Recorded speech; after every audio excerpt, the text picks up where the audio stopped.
ఇక పట్టిసీమ ఎత్తిపోతల పథకం ద్వారా గోదావరి జలాలు జలవనరుల శాఖ మంత్రి నిమ్మల రామానాయుడు విడుదల చేశారు. పట్టిసీమ నుంచి దాదాపు 1000 క్యూసెక్కుల నీటిని మంత్రి బటన్ నొక్కి రిలీజ్ చేశారు. పట్టిసీమ, తాడిపూడి, పురుషోత్తంపట్నం ప్రాజెక్టుల నుంచి 30 లక్షల ఎకరాలకు అవసరమయ్యే సాగు, త్రాగునీటిని కృష్ణా డెల్టాకు అందిస్తున్నామని మంత్రి తెలిపారు. జగన్ పట్టిసీమ కాదు ఉత్తిసీమ అని అసెంబ్లీలో ఎగతాళిగా మాట్లాడారని, కానీ అదే పట్టిసీమ ఇప్పుడు కృష్ణా, రాయలసీమకు ప్రధాన ఆధారంగా మారిందన్నారు. ఈ కార్యక్రమంలో జిల్లా collector K Vetriselvi, MLA Chirri Balaraju, ఇతర ఉన్నతాధికారులు పాల్గొన్నారు.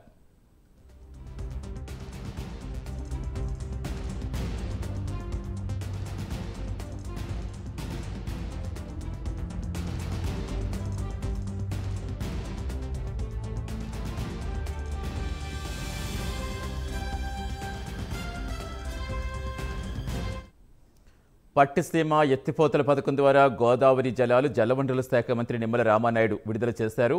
పట్టిసీమ నుంచి దాదాపుగా 1000 క్యూసెక్కుల నీటిని బటన్ నొక్కి నీటిని రిలీజ్ చేశారు. పూర్తి వివరాలు ఇచ్చేందుకు మా కరెస్పాండెంట్ రాంబాబు జాయిన్ అవుతున్నారు. రాంబాబు, ఇప్పుడు రిలీజ్ చేసిన నీటితో ఎన్ని లక్షల ఎకరాలు సస్యశ్యామలం కాబోతున్నాయి? ఏం చెప్తున్నారు రైతులు?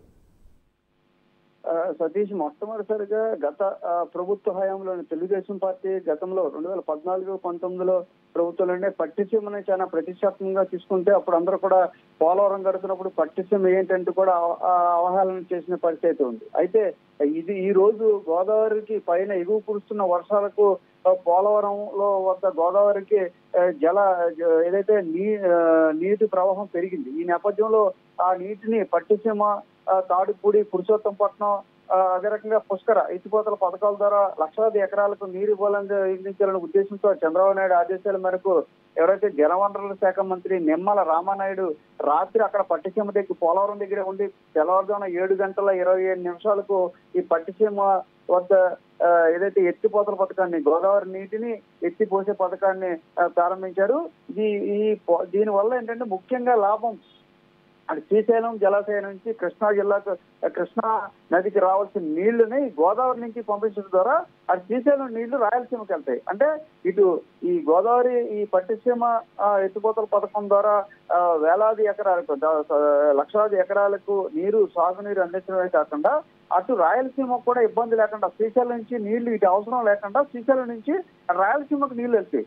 అంటే దానివల్ల పట్టిసీమ వల్ల ఇటు రాష్ట్ర వ్యాప్తంగా కూడా ఇటు రాయలసీమ కూడా సస్యశ్యామలయ్యే అవకాశం కూడా కనిపిస్తుంది. ఈ నేపథ్యంలో దీనికి అత్యంత ప్రాధాన్యత చేరుకుంది. ఎప్పుడైతే గోదావరిలో వరద ప్రవాహం పెరిగింది, వరద పూర్తిలో రానప్పుడు కూడా పై ఎగువ కురుస్తున్న వర్షాలకు అన్ని గోదావరిలో నీరు పెరిగింది. పట్టిసీమ దగ్గర నీరు పెరగడానికి గ్రహించిన ప్రభుత్వం వెంటనే పొలాలు ఎండిపోకుండా ఖరీఫ్ పంటకు సాగునీరు అందించాలి. అలాగే త్రాగునీరు, చాలా ప్రాంతాల్లో త్రాగునీరు ప్రాబ్లం కూడా ఉంది. ఈ రెండు అందించాలనే ఉద్దేశంతో వెంటనే ఎప్పుడైతే పోలవరం దగ్గర వాటర్ పెరిగిందో వెంటనే అధికారులను అలర్ట్ చేసి ఈ పట్టిసీమ, పురుషోత్తపట్నం, అదే రకంగా తాడిపూడి, పుష్కర ఈ ఎత్తిపోతల పథకాల ద్వారా ప్రస్తుతం అయితే వేలాది ఎకరాలకి వెళ్తే ఈ రోజు అందిస్తున్నారు. అయితే గోదావరిలో ఫ్లో పెరిగే కొద్ది కూడా లక్షలాది ఎకరాలకు నీరు అందించే అవకాశం అయితే ఉంది. ఈ రోజు ప్రైమరీగా పోలవరంలో కొద్దిగా ప్రవాహం పెరిగింది కాబట్టి వెంటనే 1000 క్యూసెక్కుల నీటిని పోలవరం కుడికాలువ ద్వారా ఇది కృష్ణా డెల్టా అవసరాలకు అందిస్తున్నారు. దాదాపుగా 8500 క్యూసెక్లు కూడా ఈ నీటిని వదిలే అవకాశం ఉంది. కృష్ణా డెల్టాలో దాదాపు 13 లక్షల ఎకరాలకి ఈ నీరు ఎంతో ఉపయోగపడుతుంది. అంటే లక్షలాది ఎకరాలకు సాగునీరు ఉపయోగపడుతుంది, అలాగే త్రాగునీరు కూడా ఉపయోగపడుతుంది.